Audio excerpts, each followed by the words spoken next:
আলু দিয়ে ছোট ছোট বাইম মাছ সঙ্গে ধনিয়া পাতা দিয়ে হালকা ঝোল করা হয়েছে। ধনিয়া পাতা আলু দিয়ে রান্না করলে শীতকালের একটি রেসিপি তৈরি হয়ে যায়। আলু দিবেন, পারলে টমেটো দেওয়া যেতে পারে এর মধ্যে। হ্যালো এভরিওয়ান, আসসালামু আলাইকুম। রন্ধনঘর কিচেনে আপনাদের সবাইকে স্বাগত জানাচ্ছি। আজকের কিছু সুন্দর রেসিপি নিয়ে চলে আসলাম। তো আপনারা অনেকে আমার চ্যানেলটিকে সাপোর্ট করছেন। যারা এখন আমার চ্যানেলটিকে সাপোর্ট করেনি তারা অবশ্যই আমার পাশেই থাকবেন, আমার চ্যানেলটিকে সাবস্ক্রাইব করে। তো আজকের রেসিপির সাথে আপনাদের অবশ্যই পরিচয় করিয়ে দেব। তো শুরু করছি।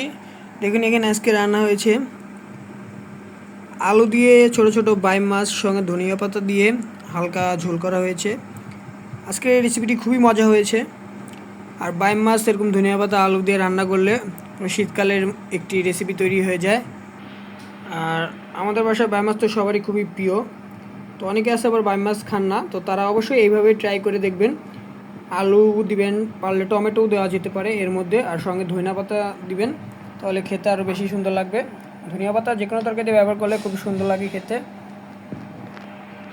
আর আজকের তরকারিটি খেতে খুবই সুস্বাদু হয়েছে, আমি নিজেই এটি খেয়েছি। আর আলু দিয়ে এরকম বাইম মাছ ধনিয়া পাতা রান্না করে একবার হলেও খেয়ে দেখবেন, আশা করি আপনাদের কাছে অবশ্যই ভালো লাগবে। তো আজকের ভিডিওটি আমি এই পর্যন্তই রাখছি। তো কাদের কাদের এই ভিডিওটি ভালো লাগলো তারা অবশ্যই আমাকে জানাবেন। তো দেখা হচ্ছে পরবর্তীতে নতুন কোনো রেসিপির ভিডিও নিয়ে। ততক্ষণ সবাই সুস্থ থাকবেন, ভালো থাকবেন। আল্লাহ হাফেজ।